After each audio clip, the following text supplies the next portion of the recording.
السلام علیکم محترم ناظرین، آج کا جو ہمارا ٹاپک ہے وہ ہے پاکستان کا بجٹ اور IMF۔ پاکستان کی معیشت ICU میں ہے اور یہ اتنی کمزور ہو گئی ہے کہ یہ عنقریب ڈیفالٹ ہونے کے قریب ہے، اور اس کی وجہ جتنی بھی اشرافیہ ہے، انڈسٹریلسٹ ہیں اور کچھ حد تک عوام بھی اس میں شامل ہیں، وہ ٹیکس پے نہیں کرتے، جس کی وجہ سے ہم سرکولیشن ڈیبٹ کا شکار ہو گئے ہیں۔ جو ہی ہمارا ملک ترقی کی طرف گامزن ہوتا ہے تو یہ مزید قرضوں کا شکار ہوتا ہے، اور اس کی مثال ایسی ہے جیسا کہ ہم معیشت کے دائرے میں گھوم کر واپس اپنی جگہ پر آ جاتے ہیں۔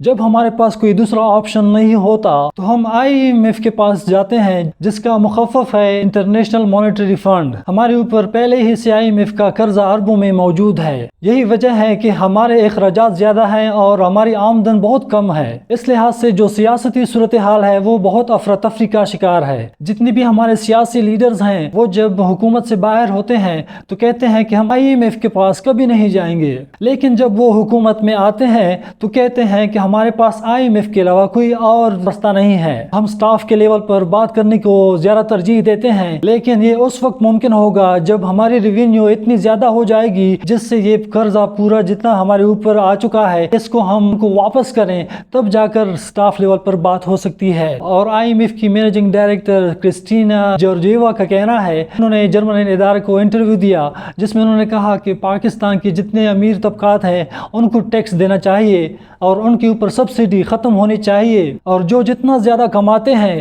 ان کے اوپر اتنا ٹیکس لاگو ہونا چاہیے۔ گورننس کے حوالے سے ان کا کہنا تھا پاکستان کو ری اسٹرکچرنگ کے علاوہ ٹھوس اور مضبوط اقدامات اٹھانے چاہیے۔ نیا بجٹ 2024 اور 25 کا ہے، یہ 12 جون 2024 کو پیش کیا گیا۔ اس بجٹ میں جن لوگوں کے اوپر ٹیکس لگانا چاہیے تھا ان کے اوپر ٹیکس نہیں لگا، لیکن جو پہلے سے ٹیکس ادا کرتے رہے ہیں ان کے اوپر مزید بوجھ ڈالا گیا۔ اس کی وجہ سے غریب تر ہوتا جا رہا ہے اور امیر تر۔ اس بجٹ کے اوپر صرف اپوزیشن نے نہیں، حکومت کے چند افراد نے بھی تنقید کی ہے۔ اپوزیشن نے اسے اقتصادی دہشت گردی قرار دی ہے، تاہم پھر بھی وزیر خزانہ محمد اورنگزیب نے اس کو اسمبلی سے پاس کر ہی لیا، اور اس پورے بجٹ کا حجم 19 ٹریلین ہے۔ اب ہم ٹیکس وصولی کے اوپر بات کریں گے کہ پچھلے سال جو ٹیکس لگایا گیا وہ کتنا ہے، مستقبل میں جس ٹیکس نے آنا ہے وہ کتنا ہے، اور ان کے درمیان فرق یہ ہم آپ کو بتائیں گے۔ پچھلے سال تنخواہ دار طبقے کے اوپر 264 ارب روپے کا ٹیکس لاگو کیا گیا۔ اس کے بعد زراعت اور ریل اسٹیٹ کو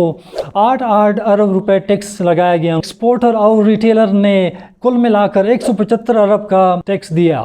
یہاں سے معلوم ہوتا ہے کہ ان تمام میں تنخواہ دار طبقے نے کافی زیادہ ٹیکس دیا ہے۔ اب ہم آپ کو اس سال کی ٹیکس کے حوالے سے بتائیں گے۔ تنخواہ دار طبقے کے اوپر 5% سے لے کر 35% تک کا ٹیکس، بلکہ ان کے اوپر اضافی 75 ارب کا ٹیکس بھی لاگو کیا گیا ہے۔ ریل اسٹیٹ کے اوپر 5% ایکسائز کی ڈیوٹی لگائی گئی ہے۔ ٹریڈرز کے اوپر 1% سے لے کر 2% تک ٹیکس عمل میں لایا گیا، اور زراعت کے اوپر کسی قسم کا ٹیکس استعمال نہ ہوا۔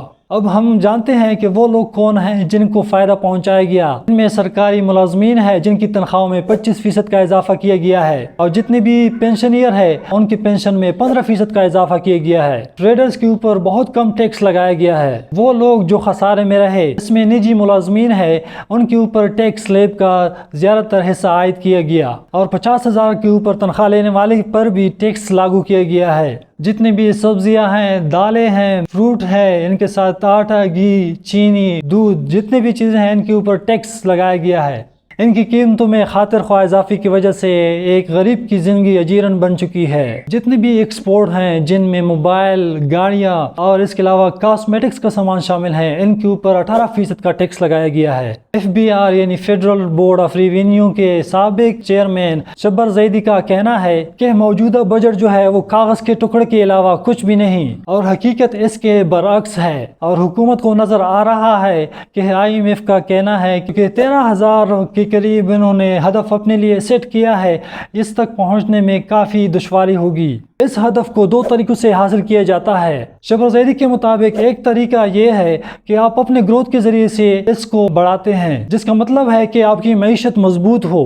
دوسرے طریقے میں ریٹ کو بڑھایا جاتا ہے لیکن اس کی گروتھ نہیں ہوتی۔ IMF کو یقین ہے کہ ہم اس ٹارگٹ تک پہنچ نہیں پائیں گے، جس کے بنیاد پر وہ مزید ٹیکس لاگو کریں گے۔